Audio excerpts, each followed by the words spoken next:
नमस्कार बच्चों। आज हम क्षितिज भाग 1 का पाठ नंबर 2 गद्य खंड से लहासा की ओर ये पढ़ेंगे। इसमें पाठ का जो सामान्य परिचय है वो इस प्रकार है कि दिए गए वृत्तांत में राहुल सांकृत्यायन, जो इसके लेखक हैं, ने अपनी पहली तिब्बत यात्रा का एक महत्वपूर्ण अंश प्रस्तुत किया है। सन 1929-30 में लेखक नेपाल के रास्ते तिब्बत गया था। उस समय चीन और भारत में सीमा विवाद चल रहा था, जिसके चलते भारतीयों का तिब्बत जाना वर्जित था। अर्थात भारत के लोग तिब्बत नहीं जा सकते थे क्योंकि तिब्बत चीन का एक अंग था। लेखक को वहां पहुंचने के लिए भिखारी बनने का नाटक करना पड़ा, यानी कि भिखारी का भेष बनाकर लेखक वहां गए थे। इस यात्रा वृत्तांत में उन्होंने तिब्बती समाज के बारे में जानकारी तो दी ही, साथ ही उन्होंने राजधानी लहासा की ओर जाने वाले खतरनाक रास्तों का बखान बहुत ही रोमांचकारी ढंग से किया है। तो यही इस पाठ में ये राहुल सांकृत्यायन का सामान्य परिचय है। इनका जन्म 1893 में पंदहा गांव और जिला आजमगढ़ उत्तर प्रदेश में हुआ था। इनका मूल नाम था केदार पांडे। उनकी शिक्षा काशी, आगरा और लाहौर में हुई। सन 1930 में उन्होंने श्रीलंका जाकर बौद्ध धर्म ग्रहण कर लिया। तब से उनके नाम राहुल सांकृत्यायन हो गया। यानी कि पहले ये भारतीय थे, बाद में जब श्रीलंका गए तो हिंदू धर्म छोड़कर इन्होंने बौद्ध धर्म की दीक्षा ले ली। राहुल जी पाली, प्राकृत, अपभ्रंश, तिब्बती, चीनी, जापानी, रूसी सहित अनेक भाषाओं के जानकार थे। उन्हें महापंडित कहा जाता था क्योंकि इतनी भाषाएं अगर वो जानते हैं तो इस तरह की उपाधि उनको मिलना स्वाभाविक है। सन 1963 में उनका देहांत हो गया। तो इनकी कुछ ये रचनाएं हैं बच्चों। इन्होंने घुमक्कड़ी शास्त्र की रचना की थी और ये ज़्यादातर मनोरंजन और ज्ञानवर्धन एवं अज्ञात स्थलों की जानकारी के साथ साथ भाषा एवं संस्कृति का भी आदान प्रदान इसके माध्यम से करते आए हैं। तो ये सामान्य परिचय इनका है। और छद्मवेश में, भिखारी के वेश में ये तिब्बत की यात्रा की थी इन्होंने। तो वहाँ का वर्णन ये इस पाठ में कर रहे हैं। तो देखिए, वह नेपाल से तिब्बत जाने का मुख्य रास्ता है। फरी कलिंगपोंग का रास्ता जब नहीं खुला था तो नेपाल ही नहीं, हिंदुस्तान की भी चीज़ें इसी रास्ते तिब्बत जाया करती थी। यह व्यापारिक ही नहीं, सैनिक रास्ता भी था। इसलिए जगह जगह फौजी चौकियां और किले बने हुए हैं जिनमें कभी कभी चीनी पलटन रहा करती थी। आजकल बहुत से फौजी मकान गिर चुके हैं। दुर्ग के किसी भाग में जहां किसानों ने अपना बसेरा बना लिया है, वहां घर कुछ आबाद दिखाई पड़ते हैं। आबाद का मतलब भरे पूरे, जहां पर लोग रह रहे हों। ऐसा ही परित्यक्त एक चीनी किला था, यानी कि जो लोग उन किलों को छोड़कर जा चुके थे, तो ऐसा छोड़ा हुआ एक किला। हम वहाँ चाय पीने के लिए ठहरे। तिब्बत में यात्रियों के लिए बहुत सी तकलीफ़ें भी है और कुछ आराम की बातें भी। वहाँ जाति पाति छुआछूत का सवाल ही नहीं है और न औरतें पर्दा ही करती हैं। बहुत निम्न श्रेणी के भिकमंगों को लोग चोरी के डर से घर के भीतर नहीं आने देते, नहीं तो आप बिल्कुल घर के भीतर चले जा सकते हैं। वह आपके लिए उसे, चाहे आप बिल्कुल अपरिचित हो, तब भी घर की बहू या सासू को आप अपनी झोली में से चाय दे सकते हैं। वह आपके लिए उसे पका देगी। मक्खन और सोडा नमक दे दीजिए। वह चाय चोंगी में कूटकर उसे दूध वाली चाय के रंग की बना के मिट्टी के टोटेदार बर्तन, यानी खोटी जहाँ उसे कहा जाता है, में रख के आपको दे देगी। यह चाय बनाने का वहाँ का एक तरीका है और इसकी सामग्री भी थोड़ी अलग है। यदि बैठक की जगह चूल्हे से दूर है और आपको डर है कि सारा मक्खन आपकी चाय में नहीं पड़ेगा, तो आप खुद जाकर टोटी में चाय मथ कर ला सकते हैं। चाय का रंग तैयार हो जाने पर फिर नमक मक्खन डालने की ज़रूरत होती है। देखिए आगे, परित्यक्त चीनी किले से जब हम चलने लगे तो एक आदमी राहदारी मांगने आया। हमने वह दोनों चिट्ठें उसे दे दी। शायद उसी दिन हम थोंगला के पहले की आखिरी गांव में पहुंच गए। थोंगला के स्थान है बच्चों, क्षेत्र है वो। यहाँ भी सुमति के जान पहचान के आदमी थे। सुमति उनके साथ एक भिखमंगे के भेष में जा रहा था और भिखमंगे रहते भी ठहरने के लिए अच्छी जगह मिली। 5 साल बाद हम इसी रास्ते लौटे थे और भिखमंगे नहीं, एक भद्र यात्री यानी कि एक सभ्य यात्री के वेश में घोड़ों पर सवार होकर आए थे। किंतु उस वक्त किसी ने हमें रहने के लिए जगह नहीं दी और हम गांव के एक सबसे गरीब झोंपड़े में ठहरे थे। बहुत कुछ लोगों की उस वक्त की मनोवृत्ति पर ही निर्भर है, खासकर शाम के वक्त छंग पीकर बहुत कम होश-हवास को दुरुस्त रखते हैं। छंग एक प्रकार का वहाँ कोई नशीला पदार्थ है जो पी लेते हैं लोग। तो देखिए पलटन, ये देखिए कुछ शब्द हैं जिनका अर्थ यहाँ पर दिया हुआ है।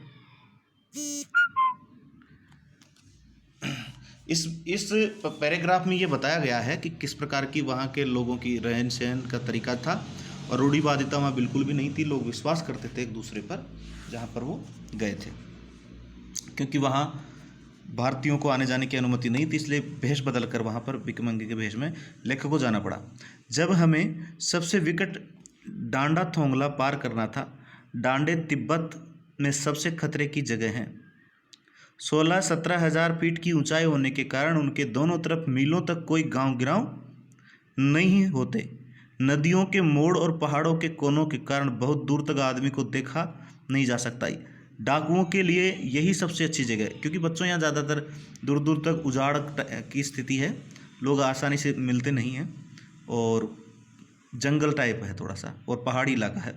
तिब्बत में गांव में आकर खून हो जाए तब तो खूनी को सजा भी मिल सकती है, लेकिन इन निर्जन स्थानों में मरे हुए आदमियों के लिए कोई परवाह नहीं करता। सरकार खुफिया विभाग और पुलिस पर उतना खर्च नहीं करती। वहाँ गवाह भी तो कोई नहीं मिल सकता। डकैत पहले आदमी को मार डालते हैं, उसके बाद देखते हैं कि कुछ पैसा है कि नहीं। हथियार का कानून न रहने के कारण यहाँ लाठी की तरह लोग पिस्तौल बंदूक लिए फिरते हैं। यहाँ इस तरह के जो शस्त्र हैं इनका कोई कानून नहीं है, इसलिए लोग बंदूकें रखते हैं। डाकू यदि जान से न मारे तो खुद उसे अपने प्राणों का खतरा है। गांव में हमें मालूम हुआ कि पिछले ही साल थोंगला के पास खून हो गया। शायद खून की हम उतनी परवाह नहीं करते क्योंकि हम भिखमंगे थे और जहाँ कहीं वैसी सूरत देखते टोपी उतार जीव निकाल कुची कुची शब्द बोलते थे, जिसका अर्थ होता है दया दया। एक पैसा कहते भीख मांगने लगते। लेकिन पहाड़ की ऊंची चढ़ाई थी, पीठ पर सामान लाद कर कैसे चलते, और अगला पड़ाव 16-17 मील से कम नहीं था। मैंने सुमति से कहा कि यहाँ से लंकोर तक के लिए 2 घोड़े कर लो, सामान भी रख लेंगे और चलेंगे, क्योंकि चढ़ाई ज़्यादा थी इसलिए। दूसरे दिन हम घोड़ों पर सवार होकर ऊपर की ओर चले। डोंडे से पहले एक जगह चाय पी और दोपहर के वक्त डांडे के ऊपर जा पहुँचे।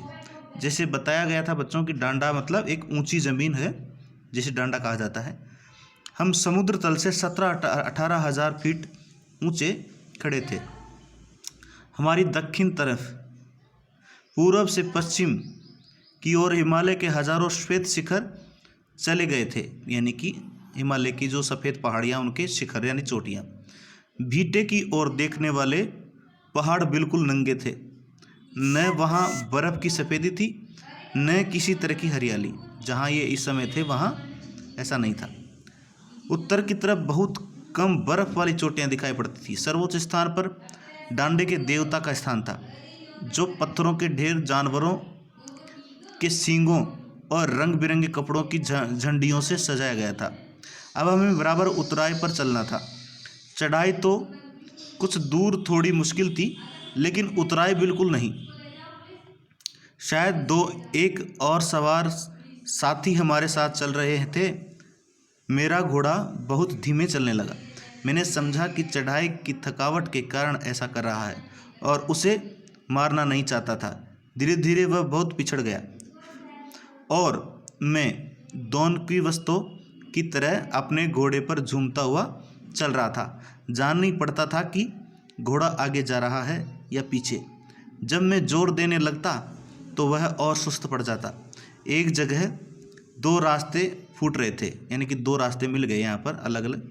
मैं बाएं का रास्ता ले मील 1.5 मील चला गया। आगे एक घर में पूछने से पता चला कि लंकोर का रास्ता दाहिने वाला था, यानी कि वो रास्ता भटक करके दूसरे रास्ते चले गए। तो वापस आए और फिर लौटकर उसी को पकड़ा। 4-5 बजे के करीब में गांव से मील भर पर था तो सुमति इंतजार करते हुए मिली। मंगोलों का मुंह वैसे ही लाल होता है, मंगोलों का जो बनावट होती चेहरे की और रंग होता है वो लाल होता है। और अब तो वह पूरे गुस्से में थे। उन्होंने कहा, मैंने 2 टोकरी कंडे फूंक डाले, 3-3 बार चाय की को गर्म किया। जो इंतजार कर रहा था सुमति, तो उसने उनको थोड़ा ऐसा कहा। मैंने बहुत नरमी से जवाब दिया, लेकिन मेरा कसूर नहीं है मित्र। देख नहीं रहे हो कैसा घोड़ा मुझे मिला है? मैं तो रात तक पहुंचने की उम्मीद रखता था। खैर, सुमति को जितना जल्दी गुस्सा आता था उतनी ही जल्दी ठंडा भी हो जाता था। लंकोर में वह एक अच्छी जगह पर ठहरे थे। यहाँ भी उनके अच्छे यजमान थे। पहले चाय सत्तू खाया गया, रात को गर्मा गर्म थुक्पा मिला। तो बच्चों, ये थुक्पा का मतलब एक सत्तू या चावल के साथ मूली, हड्डी और मांस के साथ पतली लेई की तरह पका गया एक पदार्थ होता है। और बाकी शब्द ये जो हैं, थोंगलाइक सीमा तिब्बती सीमा का एक स्थान है। और गंडा मंत्र, ये जैसे हम कंडे बांधते हैं गले में कोई ताबीज़ की तरह, मंत्र पढ़कर गांठ लगाया हुआ एक धागा या कपड़ा होता है। तो इस तरह से ये पाठ है।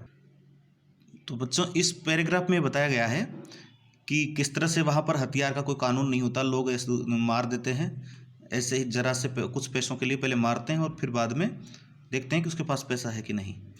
तो यहाँ कोई ऐसा कानून नहीं है हथियार का। और उजाड़ रहता है ज़्यादातर, दूर दूर तक छोटे छोटे गांव मिलेंगे। लेखक जब साथ में जा रहे थे, ऊंचाई ज़्यादा सी थी, घोड़ा उनका धीरे चल रहा था, तो इसलिए वो पिछड़ गए और रास्ता भटक गए, वापस रास्ते से आए और फिर वापस उस जगह गए जहाँ सुमति इंतजार कर रहा था। तो रास्ते में कई हड्डियों की मतलब जानवरों की हड्डियाँ वगैरह उनको मिली। तो इस तरह का वो वातावरण का पूरा इन्होंने चित्रण किया है। ये जो पाठ है इसका एक भाग है, शेष पाठ हम अगले वीडियो में पढ़ेंगे।